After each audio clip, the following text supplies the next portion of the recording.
अपन start करते हैं class 10 का चैप्टर नंबर 8 ट्रिग्नोमेट्री। इसका एक्सरसाइज 8.3 का क्वेश्चन नंबर फर्स्ट करेंगे।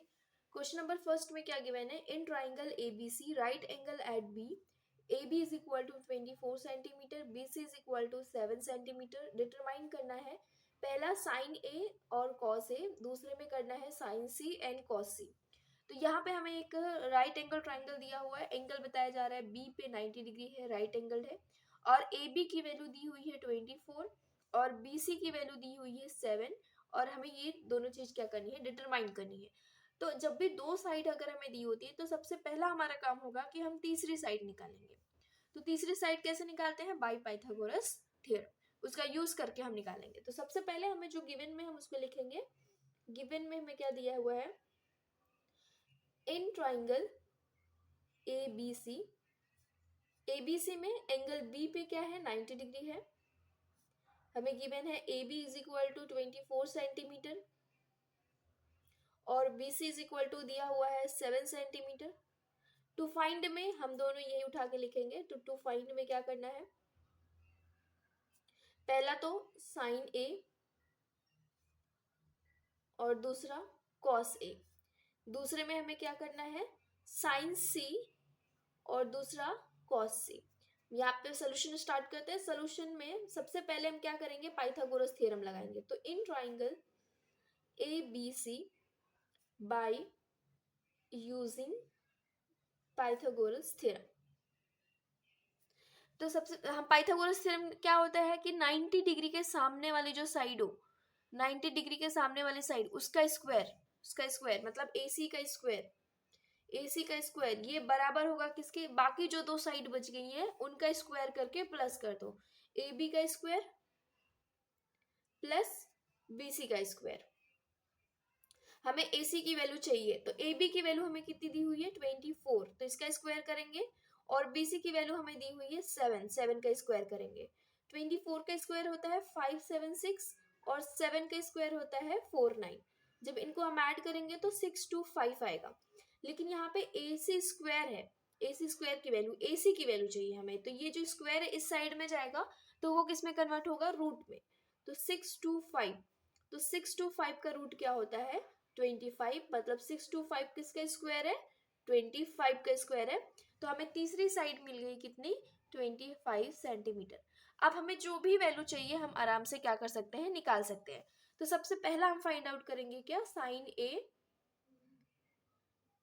और कॉस A। तो हम यहाँ पे फॉर्मूला लिख लेते हैं साइड में। हम क्या जानते हैं, P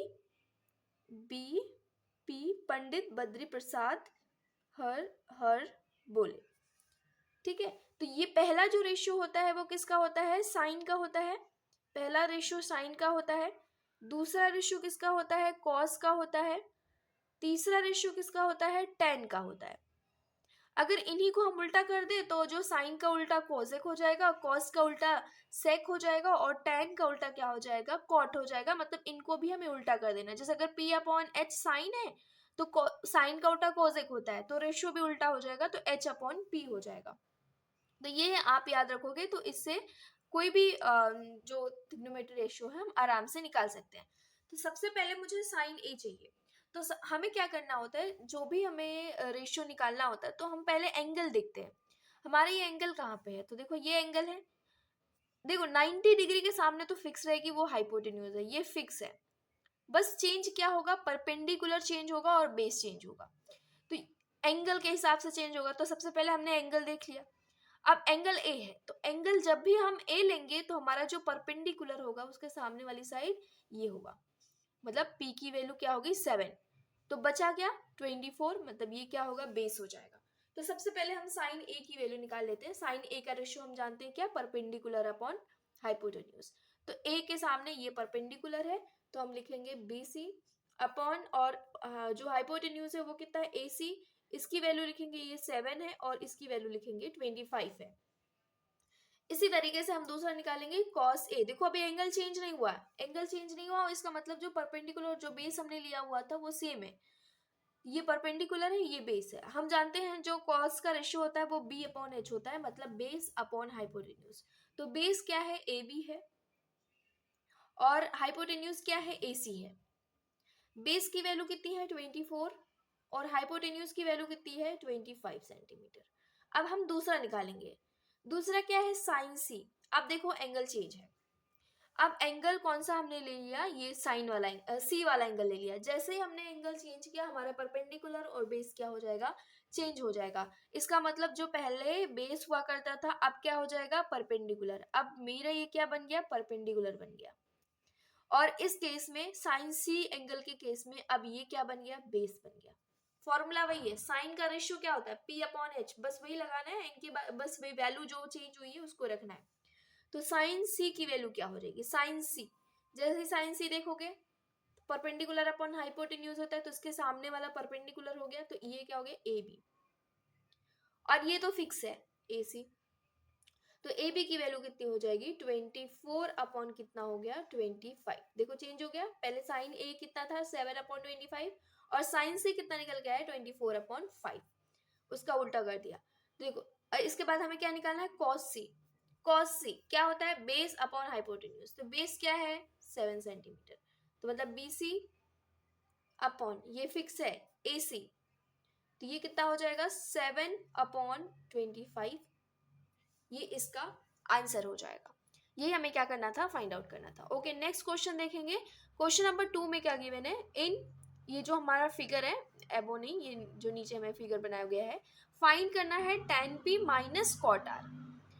एंगल चेंज है दोनों का, tan p और ये क्या है कॉट आर है। तो यहाँ पे सबसे पहले मैं ये लिख देती हूँ p b पंडित बद्री प्रसाद हर हर बोले। ये आप याद रखो, इससे कोई भी रेशियो आपको निकालना है आराम से निकाल ले जाओगे।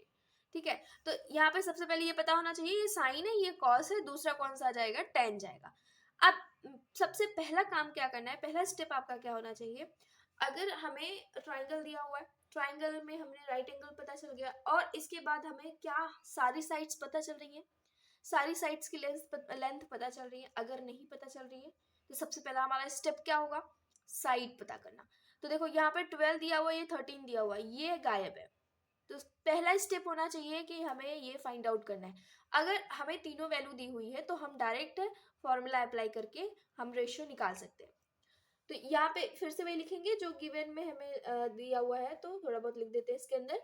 देखो एंगल क्यू पे 90 डिग्री दिया हुआ है, तो in triangle P Q R angle Q पे क्या है 90 डिग्री है। और क्या दिया हुआ है, ए पी क्यू की वैल्यू कितनी दी हुई है 12 सेंटीमीटर दिया हुआ है। इसी तरीके से पी आर की वैल्यू कितनी दी हुई है 13 सेंटीमीटर दिया हुआ है। तो यहाँ पे क्यू आर की वैल्यू हमें क्या करनी है, फाइंड आउट करनी है। तो यहाँ पे हम लिखेंगे, तो फाइंड ये नहीं लिखना है कि क्यू आर की वैल्यू फाइंड आउट करना है, वो तो स्टेप्स में चला जाएगा। देखो हमें फाइंड आउट क्या करना है, tan p minus cot R, ये हमें फाइंड आउट करना है। ठीक, इसके बाद जो सोल्यूशन निकालेंगे, तो सोल्यूशन में सबसे पहला मैंने काम क्या बताया कि अगर एक साइड गायब है तो क्या लगाओ, पाइथागोरस थ्योरम लगाओ, तीसरी साइड निकालो। तो in triangle P Q R में हम क्या यूज करेंगे, बाय यूजिंग पीजीटी मतलब पाइथागोरस थ्योरम। पाइथागोरस थ्योरम क्या कहता है कि सबसे बड़ी जो 90 डिग्री है 90 डिग्री के सामने वाली साइड उसका स्क्वायर करो, पी आर का स्क्वायर, ये बराबर होता है बाकी जो दो साइड बच गई है। कौन सी दो साइड बची है, P Q and Q R, उनका स्क्वायर करके सम कर दो। तो पी क्यू का स्क्वायर प्लस क्यू आर का स्क्वायर। अब जो जो वैल्यू आपको गिवन है वो लिखो। पी आर दिया हुआ है, हाँ दिया हुआ है, पी आर की वैल्यू कितनी है 13 का स्क्वायर, पी क्यू कितना है 12 का स्क्वायर, प्लस क्यू आर हमें क्या करना है, फाइंड आउट करना है। क्यू आर का वैल्यू हमें फाइंड आउट करनी है। तो 13 का स्क्वायर कितना है 169। आपको एटलीस्ट 25 तक स्क्वायर याद कर लो, क्योंकि बोर्ड के एग्जाम में वहां पे अब इतना टाइम वेस्ट नहीं करना है मल्टीप्लीकेशन करके। 12 का स्क्वायर कितना होता है 144 होता है, प्लस क्यू आर का स्क्वायर 169, और फिर इसके बाद ये इस साइड जाएगा माइनस में जाएगा, तो 144 इज इक्वल टू, यहाँ पे क्या बचेगा, इक्वल टू के साइड में क्यू आर का स्क्वायर बचेगा। जब इनको हम माइनस करेंगे 9 माइनस 4 करेंगे तो 5 आएगा, 6 माइनस 4 करेंगे तो 2 आएगा, 1 माइनस 1 करेंगे तो 0 आएगा। यहाँ पे क्यू आर का स्क्वायर देखो 25 किसका स्क्वायर है 5 का स्क्वायर है, तो यहाँ पे ये जो क्यू आर है, अगर इसका स्क्वायर हटाना है तो इस साइड में रूट चला जाएगा, तो रूट कितना हो जाएगा 25 is equal to Q R. तो 25 किसका स्क्वायर है, स्क्वायर रूट से बाहर आएगा 5 centimetre is equal to Q R. तो क्यू आर की वैल्यू कितनी आ गई 5 सेंटीमीटर। तो यहाँ पे हम लिखेंगे क्यू आर की वैल्यू कितनी आ गई है 5 सेंटीमीटर। अब जो आपको फाइंड आउट करना है आराम से फाइंड आउट कर सकते हो। तो सबसे पहली वैल्यू क्या फाइंड आउट करनी है, tan p। एंगल आप देखो, एंगल कहाँ पे है, ये रहा tan p। p के सामने ये देखो, ये 13 फिक्स है, 13 क्या है, हाइपोटेन्यूज, ये फिक्स है। हमें बस एंगल के हिसाब से बेस और परपेंडिकुलर चेंज हो जाएगा। तो tan p है तो p के सामने परपेंडिकुलर ये रहेगा और बेस ये बन जाएगा। तो सबसे पहले हम tan p निकाल देते हैं। तो देखो tan वाला रेशियो क्या होता है, p upon b, perpendicular upon base. तो परपेंडिकुलर क्या है, क्यू आर है, क्यू आर, और इसके बाद बेस क्या है, पी क्यू है। तो क्यू आर की वैल्यू कितनी हुई है, दी हुई है 5, और पी क्यू की वैल्यू कितनी दी हुई है 12। तो ये हमारा tan p निकल के आया। अब हम निकालेंगे इसी तरीके से cot r। एंगल चेंज हुआ, जैसे ही एंगल चेंज हुआ जो बेस है और जो परपेंडिकुलर है वो चेंज हो जाएगा। क्या वैल्यू आएगी, cot r जब हमने लिया तो अब परपेंडिकुलर क्या बन गया, उसके सामने वाला साइड, मतलब ये परपेंडिकुलर बन गया cot r के लिए, और ये उसका उल्टा बस बेस बन जाएगा, हाइपोटेन्यूज फिक्स है। इसके बाद देखो cot r की रेशियो का क्या होता है, किसका रेशियो होता है, ये इसका उल्टा कर दो, b upon h, base upon perpendicular. तो इसका बेस क्या है, इसका बेस है क्यू आर। कॉट के लिए, कॉट का बेस क्या है, क्यू आर। हम ये नहीं निकाल रहे, tan p तो निकल गया, हम cot r उसका निकाल रहे उल्टा। तो क्यू आर बेस क्या है, क्यू आर, इसके बाद परपेंडिकुलर क्या है, पी क्यू। तो यहाँ पे एंगल चेंज है, एंगल आर है और ऊपर से कॉट लिया हुआ है, इसकी वजह से ये दोनों सेम आ रहे हैं। तो 5 अपॉन कितना आ जाएगा, 12 आ जाएगा।